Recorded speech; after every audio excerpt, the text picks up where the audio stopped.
So, every morning I'm finding that this little woodpecker is attacking my house. Which is really interesting because the house is aluminum siding.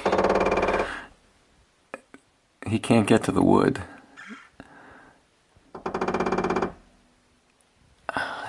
I'm trying. Unfortunately, we can't see him right now because he's just above me, out of sight. But if you look just over in that tree, dead ahead, there's another little bird. It doesn't look like a woodpecker. But the guy that's above me attacking the house is, he's a redheaded woodpecker. And again, they're really nice to look at. But you can't see him right now.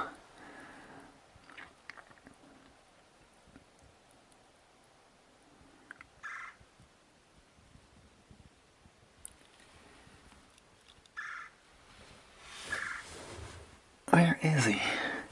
Literally just directly above. Well, attack of the killer woodpecker.